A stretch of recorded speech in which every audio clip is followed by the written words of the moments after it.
নমস্কার বন্ধুরা, S Mallick pigeon লাভারে আপনাদের স্বাগতম। আজ এসছি একটা ইনফরমেটিভ ভিডিও নিয়ে। এটা হচ্ছে বাচ্চাদের কীভাবে সেট করতে হয় তার একটা সিম্পল স্টেপ। যাদের জাল খাঁচা আছে তাদের এরকমভাবে খাঁচার উপরে অ্যাকচুয়ালি পায়রাগুলোকে রেখে দিতে হয়। অ্যারাউন্ড 2 ঘন্টা রাখলেও হয়, বাট যখন ওদেরকে ঢুকাতে হবে তখন ঠিক এইভাবেই হাত দিয়ে ধরে ধরে দেখিয়ে ঢুকাতে হবে যে এই সিধাই ওদের ঢুকতে হবে। সিম্পল ছেড়ে দিতে হবে, বাট একটু ধীরে,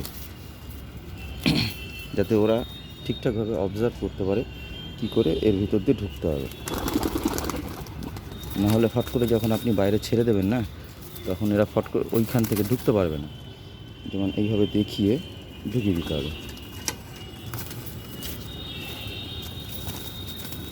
তাহলে কী হবে, এরা বুঝতে পারবে যে হ্যাঁ এখান থেকে আমাদের ঢুকতে হবে।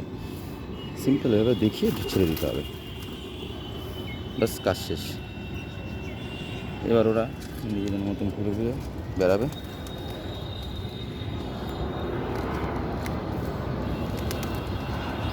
এরপরে যখন ওদের আমি ডাইরেক্ট বাইরে ছেড়ে দেবো,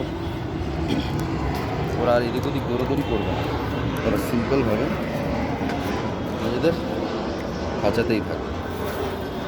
আর 2-1 পাক মারলেও ঠিক ওই ছাদেই উড়ে এসে বসবে, আর ওই ফাঁকা থেকেই নিচে জাম্প করে ঢুকে যাবে। তো এইভাবেই আমি সেট করি।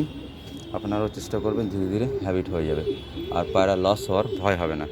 আর নতুন কিছু পায়রা বাইরে ছিল যেগুলো আমি উপরে ওঠাতেই ভয় পেয়ে উড়ে গেছে, যেমন 3টে বাচ্চা ওইভাবেই সেট করেছে। ওরা নিজে নিজে ঢুকে যাবে, আমাকে বাড়িতে খাটতে হবে না, ওরা নিজেরা ঢুকে যাবে। ও উঠছে, একা উড়ে গেছে, আমি এখনও ধাওয়া দিইনি। এদের সেট হওয়ার পরেই একসাথে ধাওয়া দেবো সেই চিন্তা করেই ওদের ধাওয়া দিইনি, বাট ওরা একা উড়ে গেছে ভয়ে। উঠছে,